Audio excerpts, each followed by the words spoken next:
whole world. I mean, America. And only America. In this edition of Foxxxed News, the ever-so-neurotic Glenn Beck attempts to convince his sheepish disciples that U.S. President Barack Obama is taking leadership skills from Venezuelan President Hugo Chavez. Beck's sermon comes complete with his usual chalkboard visuals and character associations. Today's invocations include Ernesto Che Guevara, Joseph Stalin, and Mao Tse-tung. Beck's comedic delusional rant begins with his dubbing revolutionary icon Che Guevara a brutal killer on a t-shirt. Enjoy! Hello, America. Is it just me, or has anybody kind of noticed that Marxism is suddenly cool in America? For a while now, people have been wearing the Che t-shirts. I love that. A brutal killer on a t-shirt. Mao is everybody's favorite philosopher, or just a cool purse. Stalin is someone whom now Oliver Stone can empathize with. Who would have seen that coming? These are all people that were ruthless, cold-blooded killers. Mark this down on your calendar, if you will. On January 22nd, it is a Friday night, a week from this Friday, you and your family are going to learn the true history of Che, Mao, and Stalin. They are killers. Killers of socialism and communism. Kind of what I like to call part of our new year, new show. We're going to start teaching a little bit of history here and set the record straight, because you need to see it. We have somebody who's working on this program, and she is on this special documentary. I walked into her office the other day, and they were editing, and I said, "How you feel about this?" She said, and this is a quote, "Glenn, I have my master's in history, and quite frankly, excuse the language, I'm pissed off." I said, "Why?" She said, "I never learned any of this. I'd like to know why I never learned any of this." We have video that you most likely have never seen before. I don't think any of this has been played on American television before. I don't know if it's ever been played on television. You are going to see things that you will never ever forget. And once you see it, more people will wonder what I'm wondering tonight. Why is it that nobody seems to be paying any attention to the similarities that we're seeing now between what Hugo Chavez has been doing in Venezuela and what is happening here in America? Let me ask you this question. When has Marxism and/or socialism ever led to job creation? Oh, sure, we've had the moves towards socialism, and they've helped a lot, right? Yeah, no, they haven't. The jobless numbers came out on Friday. We're still 10%, okay? That's including the expected rush of December hiring for Christmas. We still lost jobs. 10% unemployment. 85,000 jobs lost in December.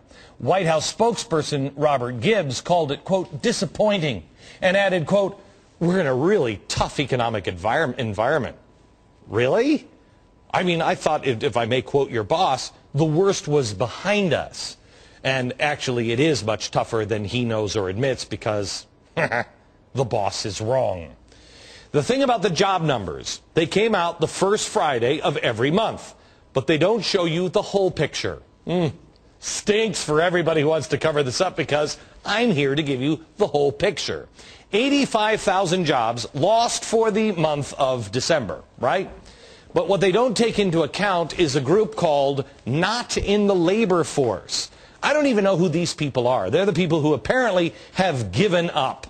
Or as the Bureau of Labor Statistics, that's a government organization, puts it, they say it's, quote, persons outside the labor force who want a job, including those who have stopped looking because they believe no jobs are available. They're called discouraged workers. Now, how many of those discouraged workers could be out there? First, look at the change from October to November. Here it is. 326,000 people have given up. Now look from November to December. 843,000 people have given up and are no longer counting. We don't count them anymore. They don't count in the government statistics as unemployed, because they're just discouraged workers who also don't seem to have a job. Now, let me put these numbers in historical perspective here. This next chart comes from Henry Blodgett's Business Insider. It shows us unemployment as a percentage relative to the peak unemployment month, okay? This is opposed to number of jobs lost. Basically what it is it compares apples to apples because there were more people that were working, 50 years ago, more people working now than there were 50 years ago because we've grown in population, et cetera, et cetera. All right. First number is, let's show the recession percentage-wise in 1948. There it is. The percent of job losses in this recession. Got it? Here's the recession in 1974. Remember how bad that felt? Now you can put the Great Depression into context, can't you? This was bad. Imagine what this felt. Now here's the recession in 1980. Here's the recession in 1981.